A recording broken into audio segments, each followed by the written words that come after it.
Assalamualaikum warahmatullahi wabarakatuh. Baiklah, perkenalkan, nama saya Fadia Arnisa Putri dengan NIM 200165152. Pada video pembelajaran ini, saya akan menjelaskan materi ajar tentang memahami teks anekdot. Baiklah, langsung saja masuk ke materi yang pertama, yaitu konsep dasar teks anekdot. Setiap memahami suatu teks, Ananda harus mengetahui 5 hal yang mendasari teks anekdot. Yang pertama, apa fungsi komunikatif teks anekdot? Yang kedua, di mana lokasi sosial teks anekdot itu berada? Yang ketiga, apa unsur utama teks anekdot? Yang keempat, bagaimana struktur teks tersebut?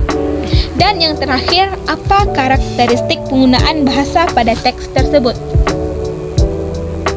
Baiklah, masuk ke pengertian yang pertama, yaitu fungsi komunikatif teks anekdot. Sebelum masuk kepada fungsi komunikatif teks anekdot, Ananda harus mengetahui apa itu teks anekdot. Teks anekdot adalah jenis teks berupa cerita pendek dan lucu yang digunakan untuk menyampaikan kritik melalui sindiran terhadap kejadian yang menyangkut orang banyak. Dengan begitu, kritik yang disampaikan tidak menyakiti atau kasar, serta dibuat secara humoris dan menghibur. Sedangkan menurut KBBI atau Kamus Besar Bahasa Indonesia, arti teks anekdot adalah sebuah cerita singkat yang menarik karena lucu dan mengesankan. Biasanya membahas mengenai orang penting atau terkenal dan berdasarkan kejadian yang sebenarnya. Setelah mengetahui pengertian teks anekdot, masuk kepada ciri-ciri umum teks anekdot. Yang pertama, teks anekdot memiliki ciri bersifat humor atau lelucon. Artinya, teks anekdot berisikan cerita lucu atau bualan. Yang kedua, bersifat menggelitik. Artinya, teks anekdot akan membuat pembacanya merasa terhibur dengan lelucon di dalam teks.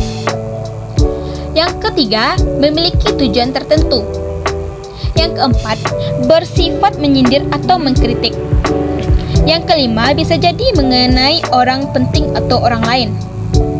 Dan yang terakhir, kisah cerita yang dibuat hampir menyerupai dongeng.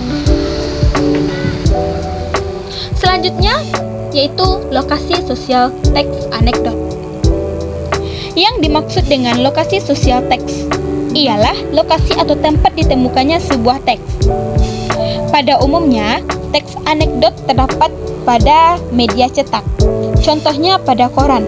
Biasanya di koran ada bagian cerita lucu yang dimaksudkan untuk menyindir suatu pihak. Anekdot sering ditemui di bidang jurnalistik. Tempat penyampaian teks anekdot inilah yang disebut sebagai lokasi sosial teks anekdot. Selanjutnya, masuk kepada unsur-unsur teks eksposisi. Menurut Ananda, apa saja unsur-unsur yang terdapat dalam teks anekdot?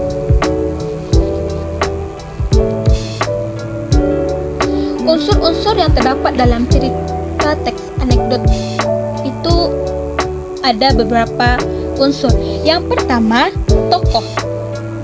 Tokoh adalah partisipan yang terlibat dalam cerita yang berada dalam teks anekdot. Tokoh dalam teks anekdot bersifat faktual, biasanya orang-orang terkenal. Yang kedua, alur.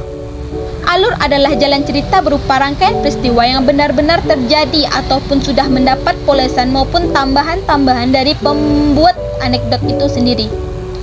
Dan yang ketiga, latar.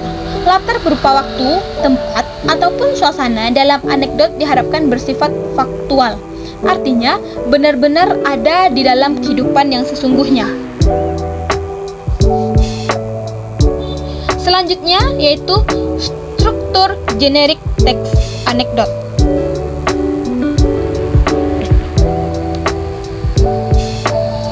Di dalam teks tersebut ada itu yang dinamakan struktur generik teks anekdot. Yang pertama yaitu abstrak. yaitu bagian awal teks anekdot yang berfungsi memberikan gambaran tentang isi teks. Biasanya bagian ini menunjukkan hal unik yang akan ada di dalam teks. Abstrak dapat disebut sebagai tahap pembukaan. Bagian ini sifatnya opsional. Selanjutnya yang kedua yaitu orientasi. Orientasi yaitu bagian teks yang menunjukkan awal kejadian cerita atau latar belakang suatu peristiwa terjadi. Biasanya penulis bercerita dengan detail di bagian ini.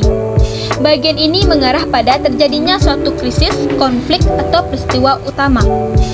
Bagian inilah yang terjadi penyebab timbulnya krisis. Bagian orientasi ini berfungsi untuk membangun teks. Selanjutnya yaitu krisis atau komplikasi, yaitu bagian teks yang menunjukkan hal atau masalah yang unik dan tidak biasa yang terjadi pada penulis atau orang yang diceritakan.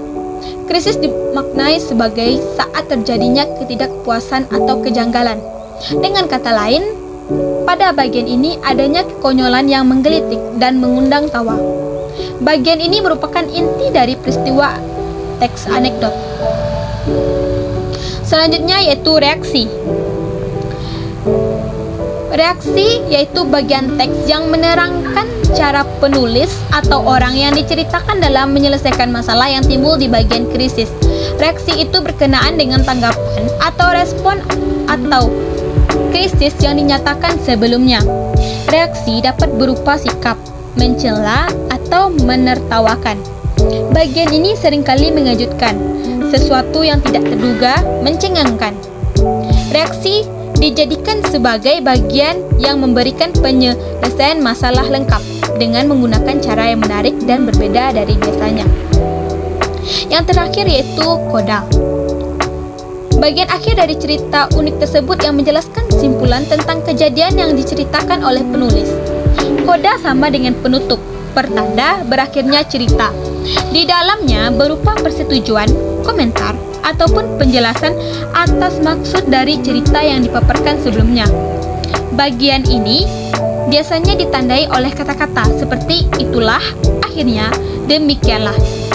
Keberadaan koda bersifat opsional, yaitu boleh ada atau tidak ada pada sebuah teks anekdot. Selanjutnya, masuk kepada karakteristik penggunaan bahasa. Ananda sudah belajar dan memahami fungsi, lokasi sosial, unsur, dan struktur teks anekdot. Demikian juga agar teks imajinatif lebih menarik secara visual, maka diperkuat dengan unsur kebahasaan lainnya, yaitu keterangan waktu, kata kiasan, kalimat sindiran, konjungsi penulis atau penjelas, kata kerja material, kata kerja mental, konjungsi sebab akibat, kalimat imperatif, kalimat seru, dan konjungsi temporal dan kalimat retoris. Untuk lebih jelasnya, kalian bisa cermati pembahasan unsur kebahasaan teks anekdot. Yang pertama yaitu kalimat langsung. Kalimat langsung banyak menggunakan kalimat yang bervariasi dengan kalimat-kalimat tidak langsung. Kalimat-kalimat langsung merupakan petikan dari dialog para tokohnya. Sedangkan kalimat tidak langsung merupakan bentuk penceritaan kembali dialog seorang tokoh. Bahkan tidak sedikit anekdot yang semuanya berupa dialog yang menggunakan kalimat-kalimat langsung. Yang kedua yaitu penggunaan nama tokoh utama atau orang ketiga tunggal. Penggunaan ini dapat disebutkan secara langsung nama tokoh faktualnya. Yang ketiga, keterangan waktu. Keterangan waktu misalnya kemarin, sore ini, suatu hari, dan ketika itu. Selanjutnya yang terakhir itu kata kiasan. Kata kiasan atau konotasi adalah kata yang tidak memiliki makna sebenarnya. Kata ini dapat berupa ungkapan atau peribahasa. Baiklah, selanjutnya masuk ke materi yang kedua yaitu teknik memahami teks anekdot. Ada beberapa hal yang perlu diperhatikan dalam teks anekdot. Yang pertama, menentukan topik sebagai masalah yang akan disorot. Yang kedua, menentukan tokoh terkait. Yang ketiga, menentukan peristiwa yang menjadi latar belakang. Yang keempat, merinci peristiwa dalam alur anekdot yang meliputi abstraksi, orientasi, krisis, reaksi, dan koda.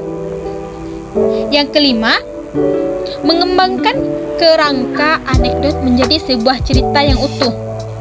Dan yang terakhir, penyuntingan. Dan dalam memperhatikan teks anekdot, adapun langkah-langkah dalam menganalisis teks anekdot sebagai berikut. Yang pertama, membaca teks. Yang kedua, memahami teks. Yang ketiga, menganalisis struktur teks. Yang keempat, menemukan kata kias, konjungsi, dan kalimat retoris. Yang kelima, menemukan kalimat yang lucu dan konyol. Yang keenam, menentukan sindiran. Dan yang terakhir, menentukan amanat atau pesan kebaikan dalam sebuah teks anekdot. Baiklah, itulah hasil dari presentasi video pembelajaran dari saya. Semoga Ananda bisa memahami materi yang saya sampaikan. Baiklah, hanya itu yang dapat saya sampaikan. Saya akhiri dengan wassalamualaikum warahmatullahi wabarakatuh.